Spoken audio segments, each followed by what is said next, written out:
Welcome to our talk. Today we're going to be talking about managing Macs with Microsoft Intune.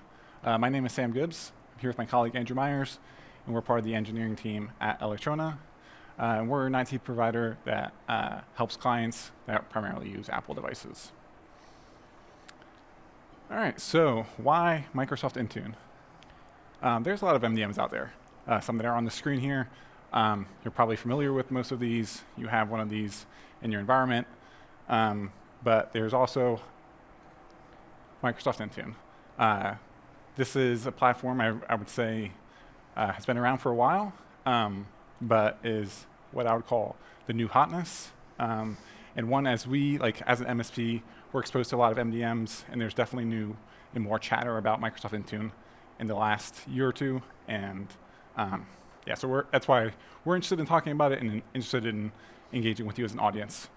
So who here is using Intune as their MDM of choice? All right, cool. That's more than I expected. Are you using it for macOS and iOS, or just iOS? Or I guess if it's just iOS, raise your hands, or if it's for macOS. All right, cool, awesome. All right, who here has opinions on Microsoft Intune? All right, cool. All right. I'm not sure if we're going to change these opinions. You can hold those to the end. And if you don't have any opinions, hopefully you'll learn a little bit of something. That's great. Thank you for that. So what is actually kind of drawing that conversation around choosing Intune? More often than not, we see a lot of people coming towards us or hearing chatter around the cost. We always have that C-suite person who's saying that I already have Intune licenses. Why don't we use that as an MTM or an MDM? It's already included in our license plan. A lot of individuals want just a single pane of glass. With Intune, it does allow you to manage Windows, Mac OS, iOS, and Android. But additionally, though, and what kind of piqued our interest quite a bit was just Intune is catching up a lot. They're aggressively improving the platform, introducing new features, and kind of just improving the product overall. As far as catching up goes, kind of a look at where Intune is now.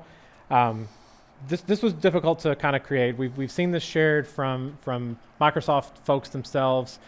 We took this and tried to update it as much as we could to kind of showcase what's already been developed and actively available with Intune, what's recently just been released just this year, and kind of highlight some of the stuff that is in development. But even with us kind of modifying this and trying to keep it up to date from just like 3 weeks ago, some stuff is already out of date because again, Microsoft and Intune is kind of very aggressively starting to add additional features. I guess a question for you all, who actually knows when Intune started to support Mac OS within the MDM platform? Anyone? 2017. It's close. Close. It's 2015, so the Intune has been supporting Mac OS for a while, but again, it seems like heavily in probably the last year, maybe 2 to 3 years, they've been greatly improving the product. While we went through to create this to kind of show the features and capabilities, Microsoft has moved to a new roadmap feature. This is Microsoft's official public roadmap for upcoming features and changes that are available. It is updated on a regular cadence to introduce added items or any kind of timeline changes. But they do release things here around 3 different stages with the items here. Initially, things start out as a private preview. This is where you kind of hear word about it, you get excited about it, read all about it, but you can't really use it because it's only in private preview. Next, they'll move into the public preview. This, again, you get really excited, read all about it, try it out, but know that not all features are readily available. This is where you pretty much stage and get ready to deploy if you're going to go at the next stage, which is global availability. This is where it's 100% feature complete and it is ready for a full production environment. All right, so we're kind of give the highlight of what we'll talk about today with some of the basics with Intunes, talking about some of the basic enrollment options, configuration profiles, those kind of things. But we'll also identify some of the gaps with Intune and talk about some of the workarounds we have in place towards the end of the talk, how you can cover those gaps and be successful with Intune. But first off, we have to talk about one thing, and that's speed. So a little while ago, there was this bit of an infamous Reddit post, somebody complaining about why Intune is not the fastest MDM out there. And the most upvoted response was the S in Intune stands for speed. So that kind of became a joke in our team, an inside joke, just something that stands out and just gives us a little bit of a laugh, but this will kind of be a recurring theme as we talk about Intune. So yes, we do have one word needing at least 2 slides to talk about. But with the speed, there's 3 key things to know with Intune Speed for taking action on an endpoint. Things are heavily active at the enrollment period. At that point, every 15 minutes for the first hour after enrollment, the agent is actively checking in, executing, and doing the most work. Anytime thereafter, you're looking at around every 8 hours for some type of actions to be taken. There are ways to force items to occur, but even that has limitations that we'll kind of get into later. Most of the force does require user interaction via the company portal or command line options to kill a process, but that does require administrator privileges. The Intune console does seem to provide a way to kick things off, but it does not actually initiate the Intune MDM agent, only a sync to gather a few other things. So your force of an ability to manage things from the endpoint can be limited, and it does require some user interaction. With that, when you're looking at managing a Mac with Intune, having your enrollment set up, like what that device needs to look like when it gets into the user's hands, that's really the key point to make sure that all your ducks in a row, your enrollment is 100. Like that's where it needs to be at, because that's when you're most guaranteed to have or relatively constant communications with the Intune agent to actually apply what you need to there. Next, we'll look at enrollment. Yeah. So we'll just kind of give a brief overview of what enrollment is like for Intune in general. And one thing that's really stands out is that enrollment in Intune is really centered around being user enrolled. So we have automated device enrollment and what they call the BYOD, which is their user-initiated enrollment, whether it's a personal device or maybe a corporate device that's not in Apple Business Manager or Apple School Manager. But either way, they really want you to enroll the device as the user, or to have the user enroll the device. You can do a shared mode, but there's a few limitations with that, and we'll get into that more later. And again, just to reinforce what Andrew was saying, the sync timing after enrollment is kind of a critical aspect, especially like if you have a script that runs when enrollment occurs, and you have maybe it takes 16 minutes or 20 minutes, and that 15-minute timer is going, it can hang up that 15-minute check-in process. So it's kind of a tricky thing to navigate and something just to be aware of when you're creating your enrollment policies and setting up how you want to structure enrollment of the computers. There's also some limitations when you're assigning objects inside of Microsoft Intune. So broadly speaking, you can deploy all configuration profiles, apps, whatever you have, to all devices or all users in Intune, and those actions are pretty much immediate. You can also leverage, device or user groups from Entra ID, but there's a big limitation with that because Intune has to talk to Entra ID to find out who's a member of that user group. So, for example, if you have a finance department and you want to have an app only deployed to people in the finance department, and you assign it to the finance department in Intune, Intune has to talk to Entra ID, find out who's a member of the finance department, and then deploy the app. Sounds simple, but according to Microsoft's own documentation, that process can take up to 24 hours. So it's just something to be aware of. If you are siloing these apps, it can be a timely process. One cool thing, though, is that device compliance, which we'll talk about in more detail later, is enforced during and after enrollment. So whether you're deploying the device with automated device enrollment or BYOD, that device compliance status kicks in right away. And again, everything, your apps, your scripts, your config profiles are pushed immediately during enrollment. In practice, that sounds like a good thing. But in reality, it's just another thing to be aware of. Because if you might not care, if Chrome or Zoom get installed, Chrome gets installed first before Zoom, instead of Zoom being installed before Chrome. But if you have a app that relies on Rosetta 2 or something else, or like a antivirus app that relies on a license key, you can't control that order of operations. So there's a few things just to be aware of. You might have to have a script that checks if the app is installed first, and then license the app. Or Rosetta 2 install script on every app just to make sure Rosetta 2 is installed. All right, so we'll talk a little bit more about automated device enrollments. So again, this is all user based, and Microsoft defines this with something called user affinity, and they have a few different enrollment methods. The primary one is something called Setup Assistant with modern authentication, and basically that's just you logging in with your Entra ID, and it takes those values to authenticate them. When that happens, a few things happen in the background. One of the most important ones is that it assigns that Intune license, and also it establishes that user affinity, so it ties your device to the user. You can create a shared device, so enroll without user affinity. That avoids you having to log into Entra ID during Apple Setup Assistant. But the main drawback with that is that there's no company portal app.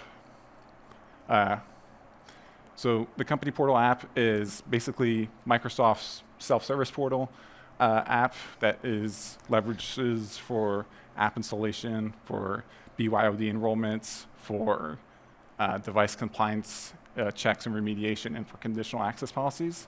And when you have a shared device, you can't use the company portal. So it might be useful for a kiosk or like a computer lab, but if you need folks to be able to go into the company portal to do things, you can't do that with a shared device. You can also, this is a relatively new feature, there's this await final config option. So during Setup Assistant will basically pause and push all the LLB apps, and we'll get into what an LLB app is later, and the configuration profiles. And that sounds, again, great in theory. You want all your apps that you want, all your configuration profiles pushed during enrollment, but you might be sitting at this screen for a long time if you have a lot of LLB apps or configuration profiles. Other MDMs let you, maybe granularly choose exactly what config profiles or apps you want pushed during enrollment, but with Intune it's everything. So again, not like necessarily a good or bad thing, but just something to be aware of when you're setting up your environment. Another thing that's a relatively new feature is this being able to use the credentials that you got from the Entra ID authentication to pre-fill the account name and username during Setup Assistant. So it's great. You can lock those values in and not allow the user to modify them. But one thing to be aware of is that user account is always created as an admin, whether you want it to be or not, and you can't create other accounts. So if you, as a help desk or IT department, want to have a different account on the computer, you're going to have a different setup process to get that deployed. And again, the company portal, it's pretty important, like I mentioned earlier. It has to be deployed and installed separately. There's no mechanism inside of Intune to push that automatically. BYOD enrollments, this was one I was particularly excited to talk or to cover on this. The way that Microsoft and Intune has kind of developed this was very, very user-friendly. It was an enjoyable experience to go through the enrollment process. It's really nice because Microsoft provides a universal enrollment URL, so there's no domain-specific enrollment. Again, since everything's user-driven, they give a generic URL, easy to pass on to the user. They're able to go to the URL, download the company portal. It's driven, again, by user authentication. So the user actually authenticates, receives the configuration profile, and Intune and the company portal do a really good job of actually walking the user through how to actually complete the enrollment. They'll go and actually install the profile and accept it, and then bring you back into the company portal app to actually go through and finish the enrollment. With the await final config enabled within your environment, Intune at that time will actually go through and verify for device compliance, but also go through and configure all your needed configuration profiles and any kind of line of business app, just like with your automated enrollment. But again, though, back to where Keanu was talking about speed on the bus and everything blowing up, you want to make sure that everything's set and configured for that initial enrollment. That's where you, again, have that initial 15-minute check-in for that first hour.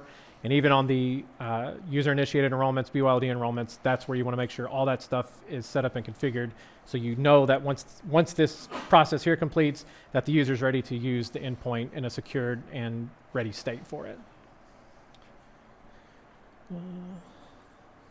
See? All right, so we'll talk a little bit about configuration profiles and just kind of highlight some of the good and bad things, and instead of the ugly, some of the other important things to know. So starting off with the bad. Again, I think there's a common theme here. It's the time to install a configuration profile. So this is, I know we've talked about speed a bit, and we'll talk about it a little bit more, but this is one that's like kind of almost a personal pet peeve of mine. Most MDMs or all other MDMs, when you create a configuration profile and deploy it out, it's delivered over APNS. It's almost instant. By the time you save the configuration profile, it appears on the Mac. With Intune, unfortunately, that process is still tied to the sync. So if a Mac just synced and you create a new configuration profile, you have to wait 8 hours for that config profile to deploy. Let's say before that 8 hours, that person leaves work and goes home, closes their lid. You have to wait till the next day till they get that configuration profile. So maybe in some cases it doesn't really matter, it's not a big deal, but there might be config profiles that you want to push out that to be immediately deployed. On the same hand, if you go back to edit a configuration profile and change it, the record of all the deployed configuration profiles is just wiped out, and they have to be redeployed again. So again, maybe sometimes not a big deal, but it can mess up your reporting, which we'll talk about a little bit later, but also just the fact that you don't want to have that configuration profile re-pushed back out to existing Macs again already is kind of a painful thing. Other MDMs have an option where you can either only deploy it going forward for new devices, maybe even go back and flush individual devices to get the new configuration profile. But with Intune, as soon as you make that change, it pulls it back off, or it doesn't pull it back off, it basically wipes the board and starts redeploying that configuration profile. Another thing to call out is that assignments and filters. So I talked a little bit about assignments earlier. There's limitations there with if you want to deploy it to a specific user group and enter ID, the timing on that. And there's something called filters. We'll talk about that a little bit later. But the idea there is that you can kind of exclude or include a filter to subset your devices, but you can only have one filter per profile. So if you have multiple filters in your environment and you want to kind of create groups for those configuration profile, or for your configuration profile, you can't do that. And again, of reporting, this is not necessarily just with configuration profile, but it's throughout Intune. But when you want to go into Intune to see how many Macs have received your configuration profile, it's not always reliable. You can't really trust it to tell you the truth that this Mac has this configuration profile, especially if you've made a change to the configuration profile and edited it. Because the device basically record is flushed, it's inconsistent and kind of tied into that 8-hour sync window. It's kind of a tedious process to find out, well, does my fleet really have this configuration profile or doesn't it? And again, you can trigger the sync for situations like this from the console itself, but the reporting that you end up seeing within the console after the fact, while very much of 50% of your fleet may have already received the sync and gotten the configuration profile, the reporting that shows within Intune's own dashboard is not going to be there. Like, you will be waiting the next day to actually come back and see which devices have actually received it. That reporting just is not quite there yet, and could definitely help out. Yeah. All right. So some of the good. So one of the really cool things that Microsoft does, and I'll actually go back one slide here if I can. You can, when you go to create a new configuration profile, you have two options. One is the settings catalog, and the other is templates. The settings catalog is this idea that, so a number of years ago, Apple basically published their MDM schema to GitHub. There's a public open repository. You can go and look at the very granular detail of the MDM payload spec. And what Intune did was kind of genius idea is that they are monitoring that GitHub repo. So when Apple adds new MDM payloads, they make changes to existing payloads. Intune watches that change occur, and they have sounds like a practically automated approach where they pick up those new payloads and then add them to the Intune console. So when a new version of OS rolls around the corner, you can trust that those new payloads will be available in Intune. You don't have to wait for a new version of the Intune platform. So that's really handy. And on the same token, maybe you're not an experienced Mac admin. Maybe you're new to this, or you manage primarily a Windows fleet and you only have a couple Mac devices. They have templates, and it's basically their pre-grouped assortment of different configuration settings and payloads that you can just go through and toggle yes, no, and make it easier for you to deploy something out to your fleet. And speaking of the yes, no, you can go through and do that for every single payload that you want to deploy out for your configuration profile. So it makes it really easy to deploy out a configuration profile with the exact payload that you want. It's one of the things I really enjoy about using Intune the most. Some other things to know. You can take an existing configuration profile and upload it, but it has to be unsigned. If you try to upload a signed config profile that maybe you get from a vendor or from another MDM, you'll see all this gobbledygook and you won't be able to deploy it out. So you have to unsign it. Once you unsign it, it looks good and you're able to deploy it out. Our colleague Ryan Ball did a presentation yesterday about a Swift UI app that will automatically unsign configuration profiles, but there's plenty of those resources available online as well. You can also take a configuration profile from a plist or a preference file and upload that. But the key thing to know with this is that your Intune is only looking for the key value pairs in that plist. So if you have this nice, beautiful plist, this XML document, everything looks good, you want to deploy it out with Intune, it has a little check mark in the top right, but when you go to deploy it out, it fails. And it gives you an error code that's very ambiguous, and Andrew will get into those a little bit later. But what you need to do is strip all that XML file out and basically create this document that only has the keys and their values. So that's just something to be aware of. It's not really documented anywhere clearly. And the other thing that's a little bit frustrating with this experience is this window is not editable. It's read-only.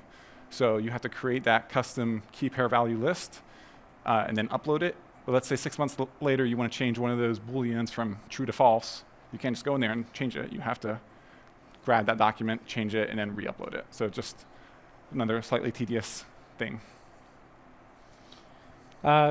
So scripts can be added and customized within Intune as well. Some things that are kind of important to know. Shell scripts are supported, both shell, bash, and Z shell. You're able to, scripts are dependent on the Microsoft Intune management agent being installed. However, the Intune MDM agent does not install without a script assignment. So you have a dependency upon a dependency. So basically get a script deployed and have it assigned to all devices, even if it's doing something small. Variables and parameters are not supported within the environment. So you can't actually have, like where we have on like line 9 here, I think, like we actually have a variable that we're trying to pass through, but there's nowhere to actually implement that. So things must be statically encoded within the scripts. And scripts run concurrently to any other script or process from Intune. So if you, again, as Sam was talking about earlier, if you have a script that's running to install Rosetta 2, but then you have another app that has a dependency on Rosetta, and you're installing it via a script, if that kicks off before Rosetta, because they're installing linearly, then you're going to run into issues as there's dependencies between one another. Scripts cannot be made available in the company portal, so where you would actually write everything out and be able to kind of provide or hope to implement some like user, I'm blanking on the word now. User affinity? No, not user affinity.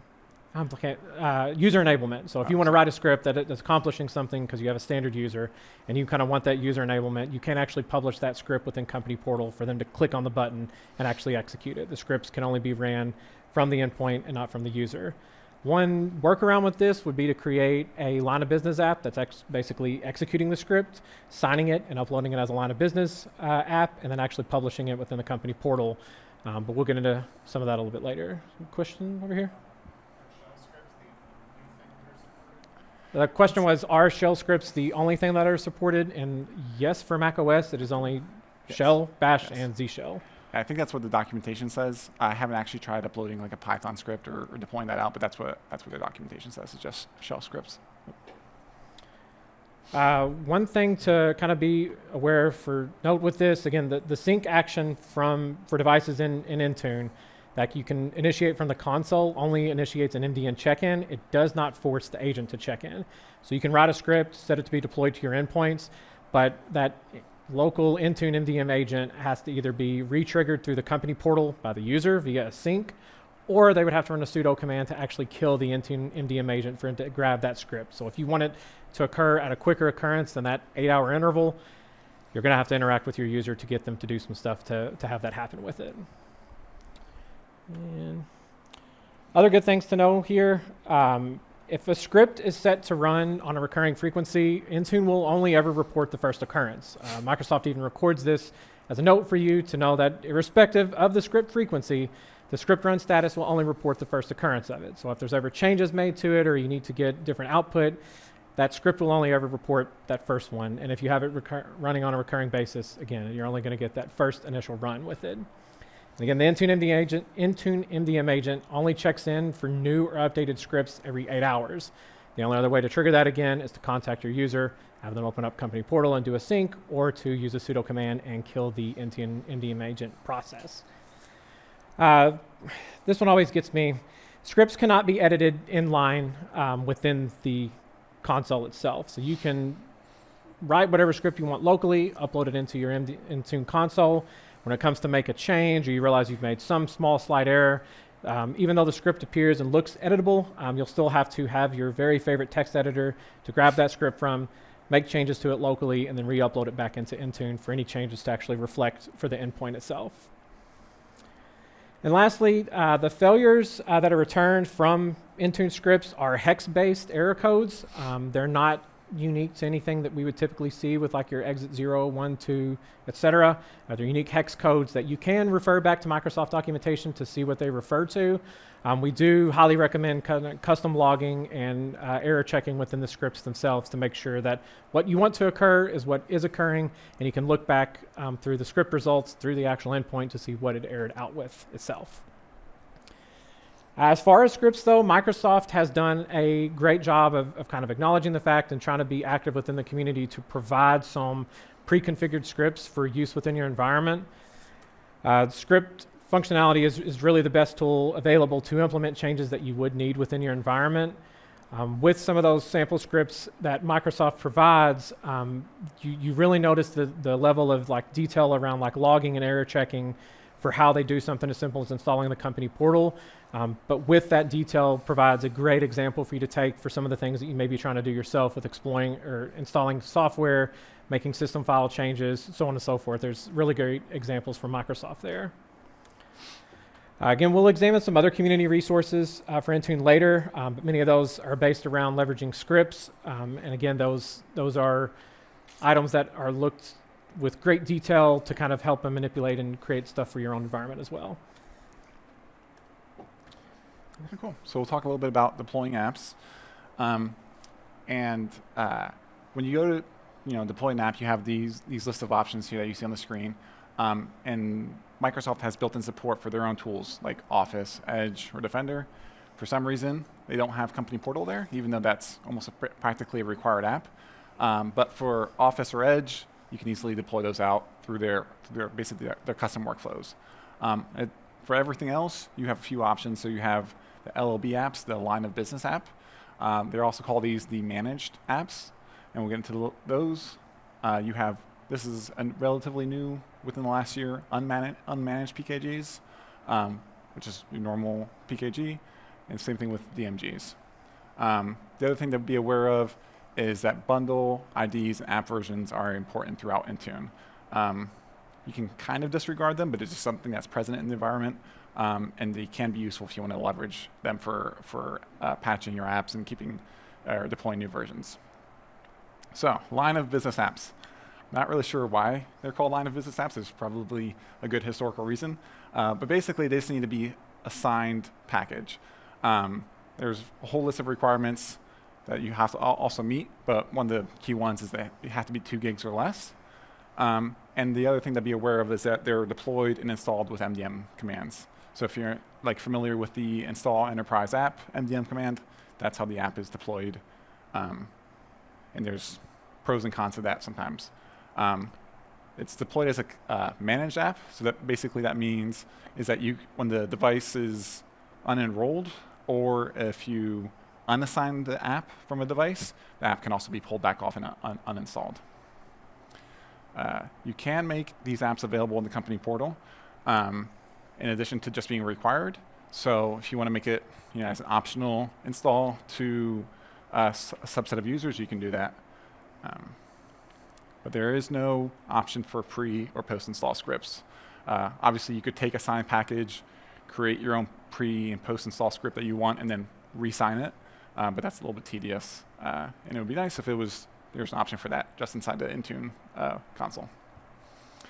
So on the flip side, you have the unmanaged apps. These are just regular PKGs, and these are instead downloaded and installed with the Microsoft MDM agent and installed with the installer app for macOS. It's ideal for unsigned packages, packages with no payloads, your custom-built ones, and they do have pre and post-install scripts. And these also are inline editable, which is also unique inside of Intune in many cases. Only one of the only inline editable. Exactly. This is really helpful, especially because the reporting on installs is messy, because Intune, as it's currently constructed, is really designed to look for something in your applications folder. So if you deploy a file somewhere throughout the file system that's not in applications, Intune can get really hung up on that and basically report the app is failing to install, even though the package deployed and installed successfully. So that's where those pre and post-install scripts can be handy in terms of reporting back to you or to Intune if that file already exists and you don't have these repeated installs going over and over again. Unfortunately, you can't make these packages available in the company portal. So if you want to have a package with pre and post install scripts, you'll have to do that all yourself and then package it and sign it and make it available in the company portal that way. Sure. The question was, is there a file size limit on the unmanaged packages? There is. It's 8 gigabytes, so slightly larger. And I think maybe on the roadmap, I think there's... Yeah, they're looking for some improvements around like the unmanaged and managed packages as well. So I think Intune is definitely, Intune and Microsoft definitely are aware of some of the limitations and are actively looking to work and make changes to develop. So it's definitely nice and reassuring to hear that I think they know where the talks are coming from and hoping and implementing changes to make things much better. So DMGs, you can only have apps inside those DMGs. You can't deploy apps that have installers in them or executables or maybe even PKGs. It can only be app bundles.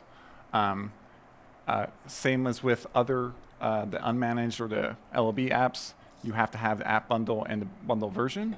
But for those other two, Intune will actually inspect the package and pre-fill that bundle ID and app versioning for you. For DMGs, it won't do that. You'll have to do that yourself. And we'll give a guidance on that on the next slide. And also, you can't make DMGs available in the company portal. So far, we are one for 3. You can uninstall apps from if they're DMGs, which is actually really helpful if you need to pull back an app that was deployed as a DMG. But this is also something from Microsoft's documentation, is they have a warning that sometimes when the DMG is deployed out, the users may see a warning when that DMG is mounted. I haven't actually seen that in action myself, so maybe that's something that's outdated, but that was just something I saw in the documentation that surprised me. So for app versioning, we have a few one-liners here for how to get the bundle ID and the bundle version. You can easily find those online as well, but they're required when you're deploying apps out. And the idea here is that you can ignore those app versions. So when you go to deploy an app, those app versions appear there, and there's a toggle whether you want to ignore it. And the idea here is that, let's say you're deploying Google Chrome, there's new versions of Google Chrome every week. You can either choose to ignore it, so all that Intune is doing is looking if Google Chrome was already installed or not, or you can have it check the version as well. So when you upload a new package that has the latest version of Google Chrome, it'll check not only if Google Chrome's installed, but if it meets the version requirement that you specify here. But again, this kind of conflicts with that if you have a payload-free package, it's trying to look for something inside the applications folder, even if it's not there. We also have VPP apps. or deployments. This is very similar to other VPP deployments on other MDMs. When you get the app purchased or acquire the license in Apple School or Apple Business Manager, it just appears in Intune automatically. And then you can go through the process of deploying out who you want to assign the app to, and also choosing whether you want the app kept up to date during deployment. And luckily, yeah, go ahead. Can you set up Intune or the company portal as a VPP app and have it automatically distribute to all devices? I don't think the company portal is available in the Mac App Store. Right. But I don't think they have company portal available. The company portal is not available within the Mac App Store. Or the Mac App Store. Yeah. The question was, can you make the company portal app available in VPP? And you can make VPP apps available in company portal as a basically a self-service or available app. So that's 2 of the 4 deployment options 50%. allow you to put something in company portal. All right, so quick summary of deploying apps. The LB app option is for signed packages, and it's installed with the MDM commands.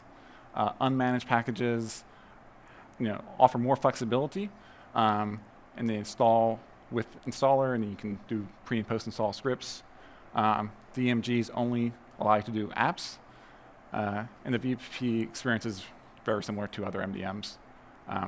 But with all of these, again, kind of coming back to this, the reporting is kind of unreliable, especially when it comes to those unmanaged PKGs. Because if you're deploying a payload-free package that doesn't put anything in applications, Intune will always consider it a failure when it installs. So you have other third-party tools available. I'm sure most of you folks are familiar with a lot of these tools on the screen. Tools like AutoPKG, Monkey, and Solimator are great open source options from the Mac admins community that allow you to kind of deploy those apps out. In addition, or instead of using Intune's built-in methods, you also have paid options like Automax, or we have our Electron Patch tool that you can use to deploy apps. So one thing we didn't talk about earlier in terms of why Intune was looked at for one of the MDM agents to actually leverage is around device compliance.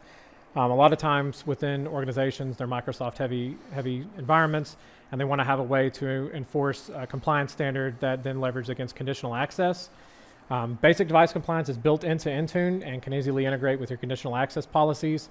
They're examined on the device itself based on the parameters that you set. Those built-in parameters include requiring system integrity protection to be enabled. You can set a minimum and a maximum OS version. So if you want to try to prevent people from updating to a beta version or getting too far ahead of themselves because you didn't have time to review it, you can actually set a device to be non-compliant if they update too soon. You can include password requirements, enforcing or ensuring that encryption is enabled. You can enable the firewall and actually enable stealth mode within there and ensure that it is, as well as controlling how Gatekeeper is managed on the endpoint as well. And if any of these, you can set all of these or one of these, and if any of these fail, they'll mark the device as non-compliant, as you'll see from here. And the actions for non-compliant devices can include anywhere from just emailing the user to make them aware to know of what they could do to actually remediate it, or you can lock the device itself and show that it's non-compliant and be unusable from that time until issues can be remediated. Another thing to kind of be aware of is that these device compliance policies can conflict with other configuration profiles. So while you may set a password requirement that only sets like a minimum character, and say you set it to not allow basic passcodes? Is that the one that we ran into? Basic passcodes that even though it's only 2 small things, it can overwrite what your custom configuration profile may be doing for a password requirement and enforce this. And even though you've got a custom one to manage your passwords, if this one goes too far past that, it will then mark the device as non-compliant as well. Actually, one other thing there. Microsoft does, I'm getting way built out with that. Sorry. Microsoft does have some features on the Windows side that do allow you to enforce security baselines, script remediation, so on and so forth for Windows. I think part of that is on the roadmap for Mac OS, but something that your security team may come to you and say that, well, with Intune, we can remediate and do stuff on the Windows devices. That is not currently an option for the device compliance for Mac OS as it currently stands. All right, so a couple other interesting, I guess, bits from the Intune MDM platform. So like I mentioned earlier, you have filters. And these are limited criteria to let you group devices together. Unfortunately, what you see on the screen, if you can see the screen, is what you get. Those are the criteria that you can use, and that's the entire list. You also can't create your own filters, and it's missing a lot of options, including some basic ones like Apple Silicon or Intel. So it's fairly limited. But one of the cool things with filters is you can set it to include or exclude devices when you have your filtered group. So for example, if you have a kiosk group based on a naming convention and you deploy an app out, you can either exclude your kiosk devices or you can include them. So it lets you kind of segment how you do that. You also have something called custom attributes, and these are scripts that you create on your end to gather whatever data you want.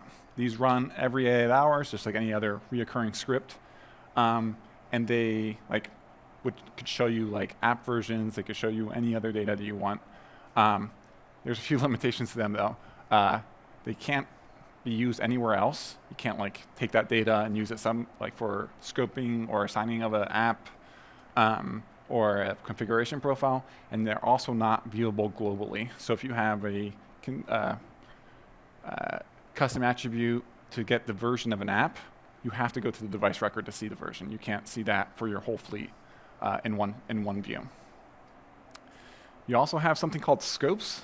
Not much to say about this, but it's pervasive throughout the Intune UI, so just something that gets people confused a little bit.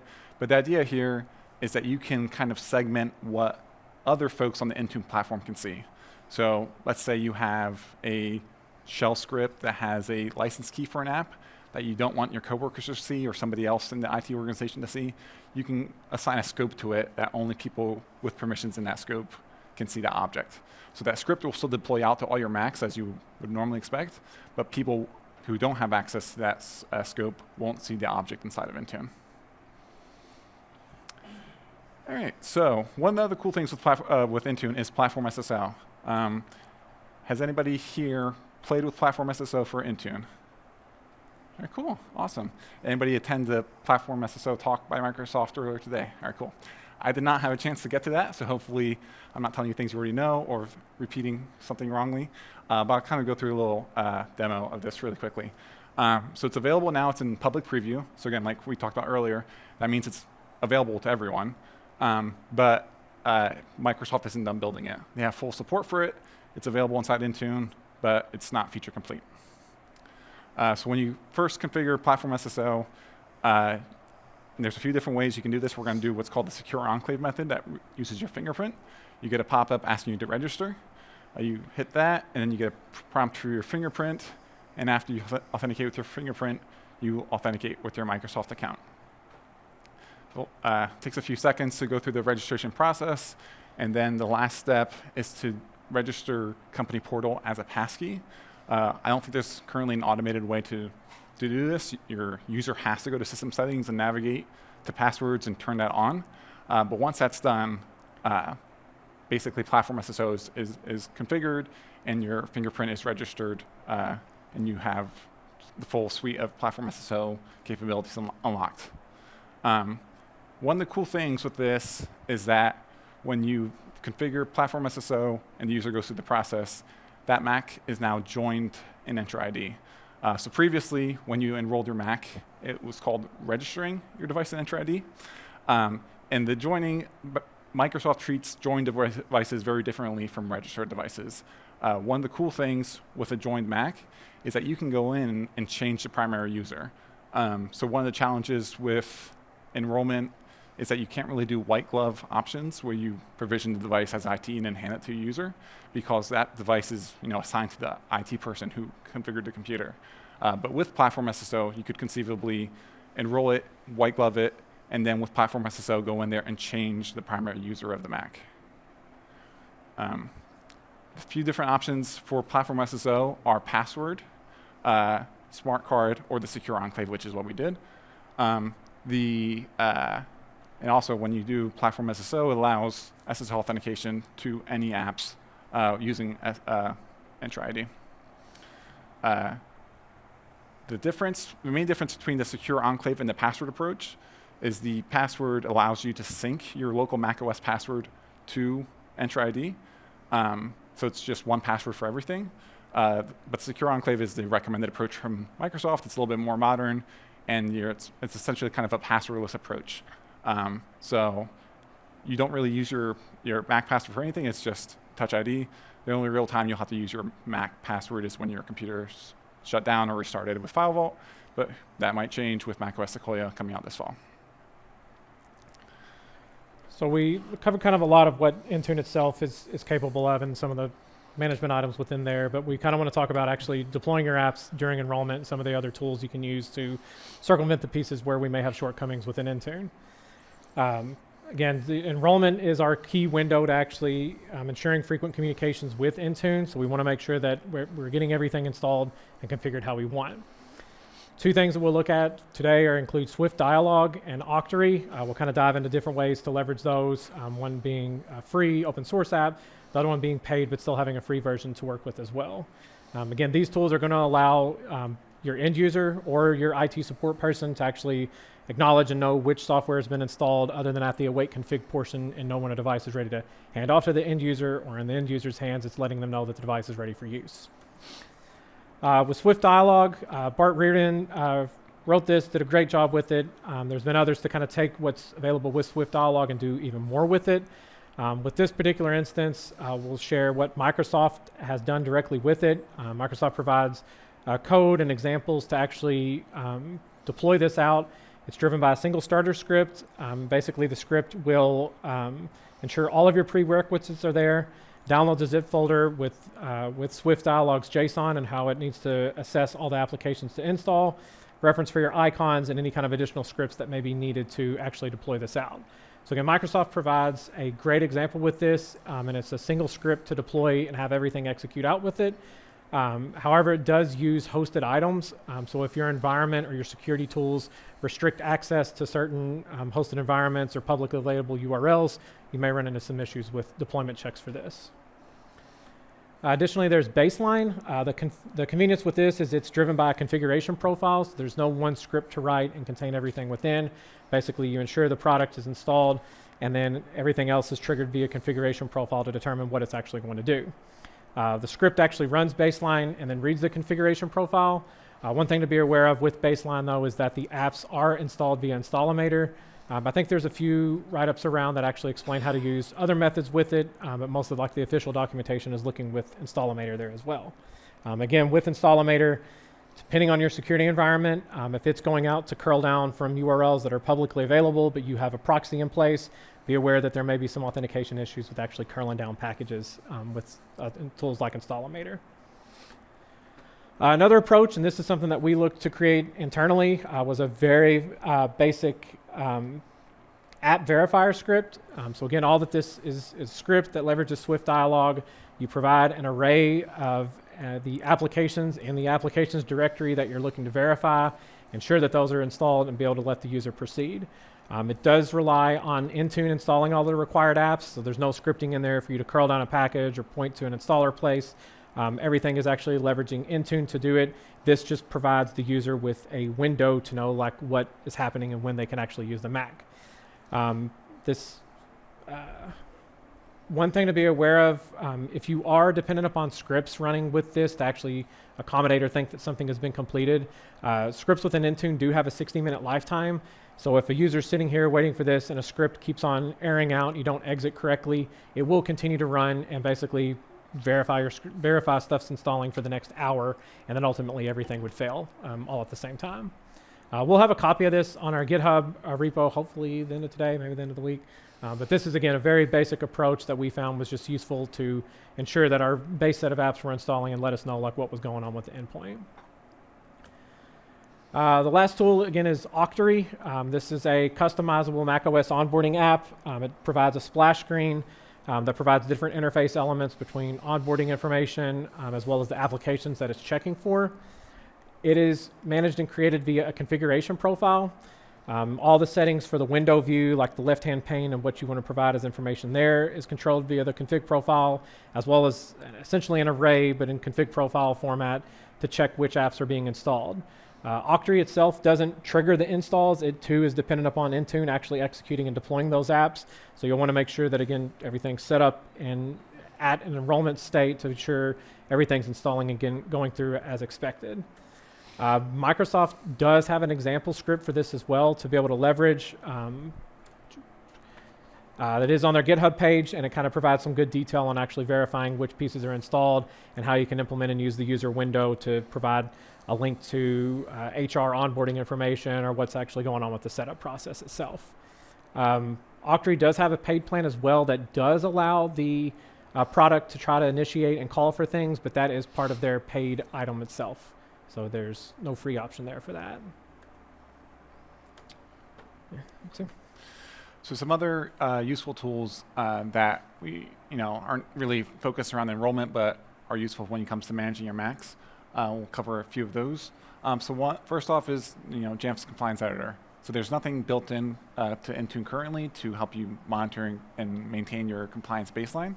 Jamf Compliance Editor is a great tool in the sense that it takes the Mac security compliance project, if you're not familiar with that already, and builds a GUI front end for it to allow you to easily create that compliance and then generate guidance.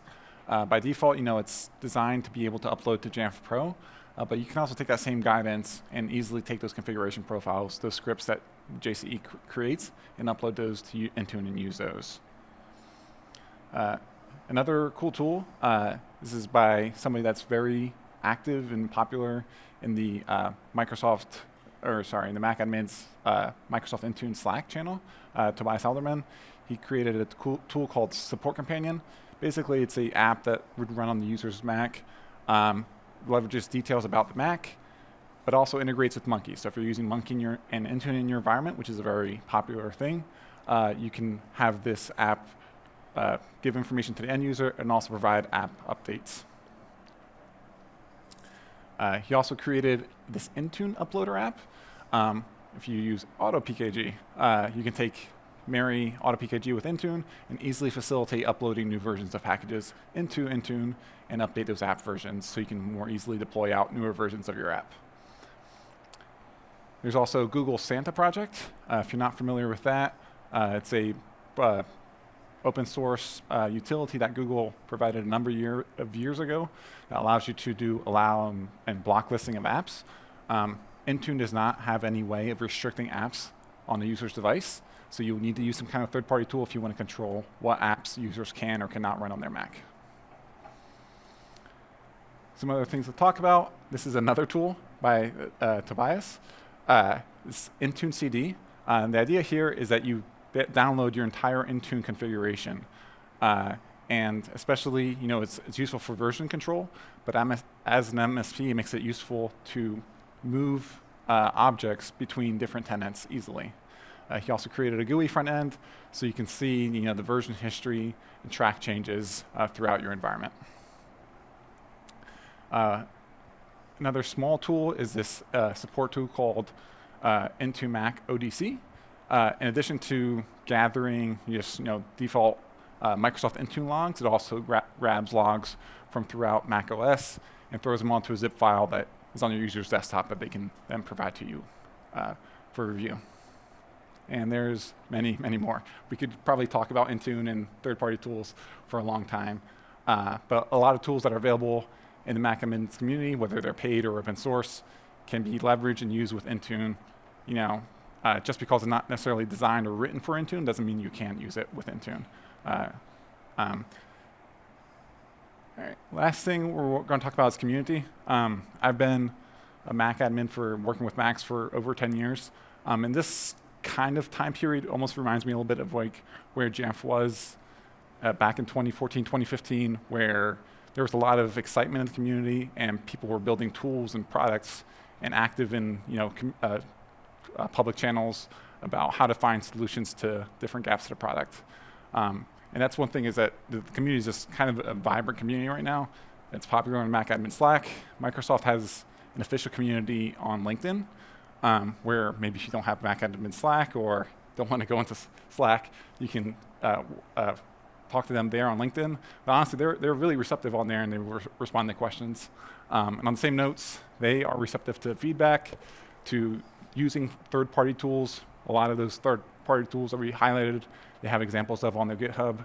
The public roadmap, the preview program kind of encourage you to see what's around the corner. So if there's a feature that your CIO, your CISO, somebody comes to you and says, hey, we need this on our Macs, you can go look at Intune's roadmap and tell them, hey, here it's coming around the corner. And they have a kind of an advantage of not only being MDM, but an IDP. So if there's features there that you want to use, those are available as well. And they have a presence at Mac admin conferences. They have regular webinars. And it makes this kind of a collaborative effort between not just them as the vendor selling you the product, but you as the Mac admin trying to deploy the product. And that's it. Questions? Thanks for attending. Right here, I'm gonna toss this, but I see a cup, so just.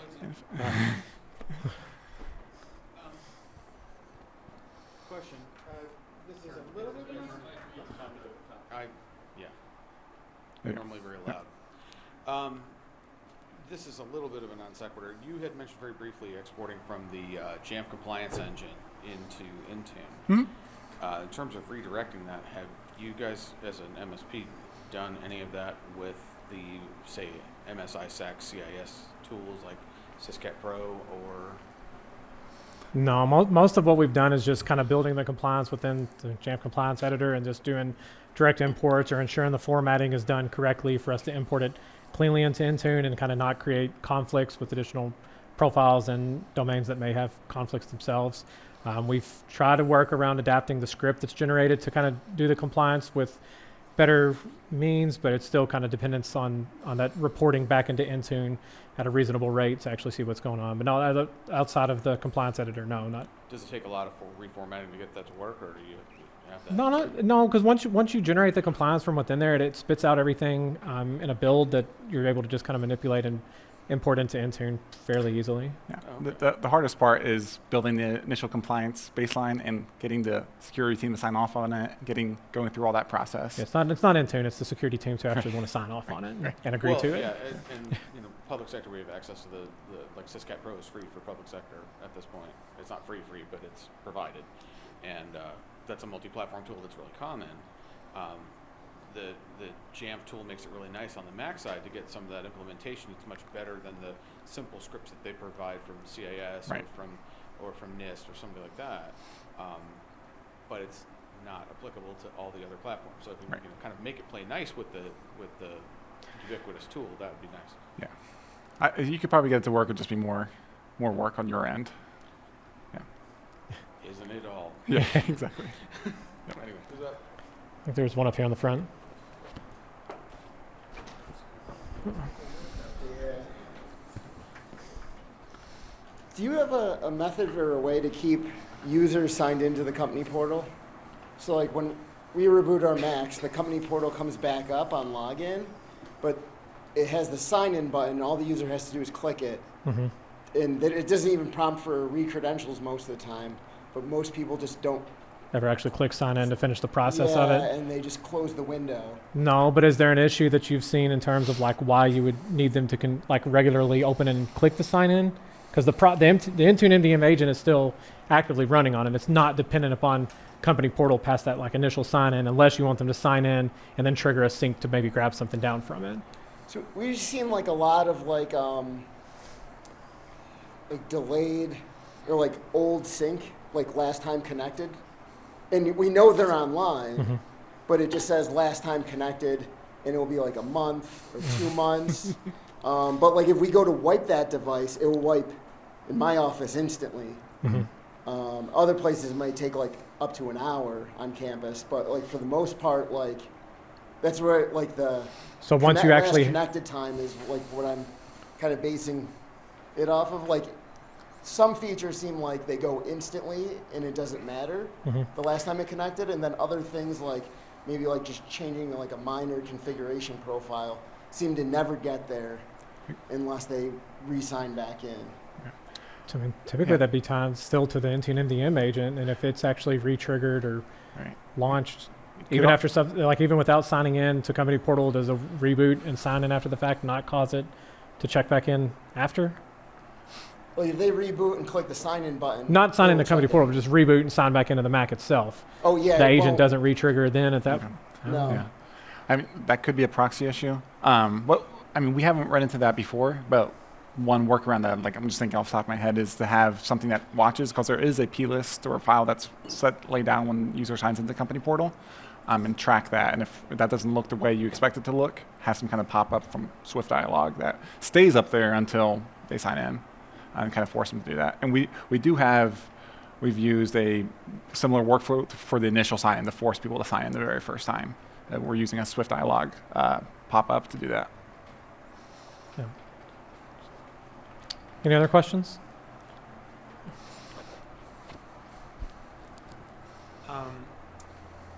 Have you explored changing or creating like a launch daemon to fix the 8-hour check-in? We just talked about that earlier. Yeah, we were actually just talking about that. Yeah, we have not, no, but that just was something that we started digging into earlier this morning when we were kind of reviewing stuff. But no, and we were trying to determine if that was even modifiable to even call that process again outside of that initial one that Right. Intune is calling with. I think So, that 8-hour check is initiated from the Intune end.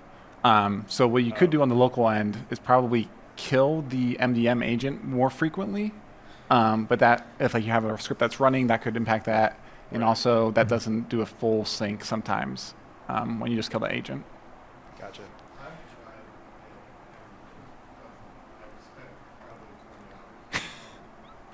Probably spent 20 hours on that Yeah. exact, trying to do that. Yes. You can try. Yes.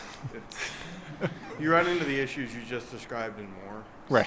So, and the kill Intune NVM agent, it didn't, like you said, it did some things, but Right. it didn't do what I needed it to do. Right. So. Yeah. Yeah, and I mean we've asked Microsoft about this exact question, and I think they're hesitant to lower that time threshold. I think it's just concern for they have large organizations and replication across like different Intune tenants and such. It is, I think depending on the MDM that you may be coming from or be used to using, there can be some like gaps, and especially around time and the speed of which things occur. But there's a wait period for sure.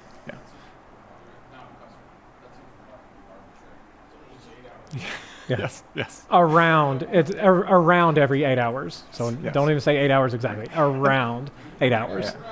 Right. Yeah. Right. And mhm. Yeah. And I think the best approach to it it's a little it's just to be aware of it and work around it as much as you can without you might expect something to happen instantly, but just make provisions that it won't happen instantly. There's a question right behind you too. Hi guys. Do we know if the 8-hour window is specific to macOS or if it's cross-platform for Intune? I think it is cross-platform because the same challenge is on the Windows side. So it's consistent across all of their management, yeah? Thanks. There are ways on the Windows side to decrease that manually. Yeah. But, yeah. Yeah. Yes. Can you determine what that is on the Windows side and then reformulate everything to do it on the Mac side and then publish that for everyone? Right. Please. No. Thank you. One up front. So in our environment, we have issues with macOS updates, and a lot of my group, not me, I'm not convinced it's any one problem. A lot of my coworkers, they're convinced it's Intune related. Sure. Have you guys gotten any feedback? Has the room ever had any issues with macOS updates crashing? Like, Yeah. So that's not the same every time. Like, yeah.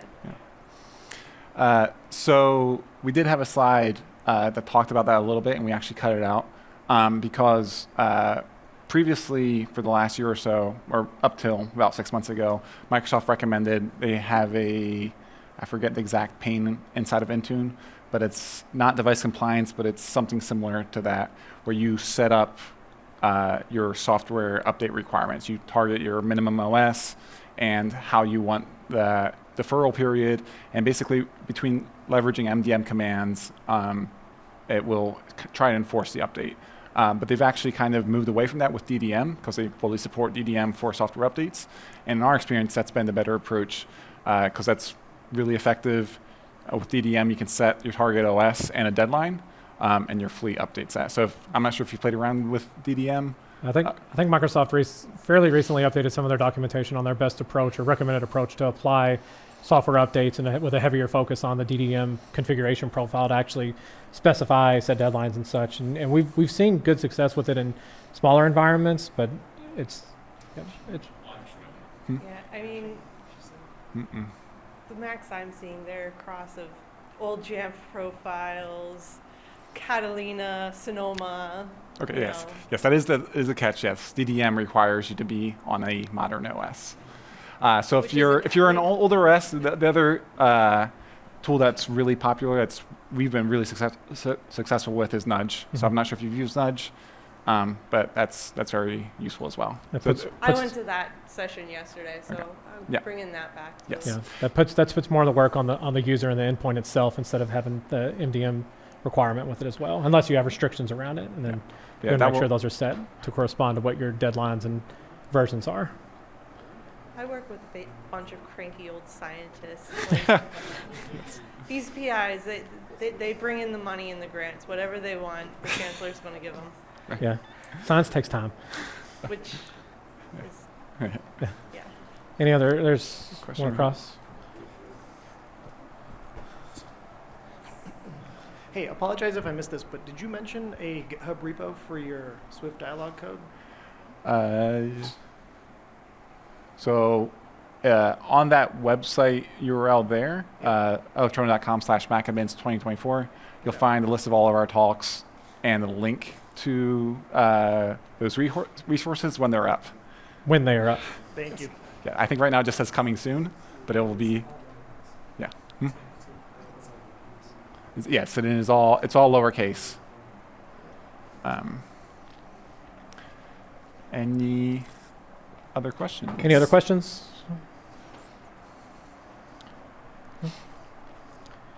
Awesome. Well, thank you all for coming. If you have any other questions later on, you will find us in the hall. Happy to talk about anything Intune related, and thank you for your time. If you ask a question,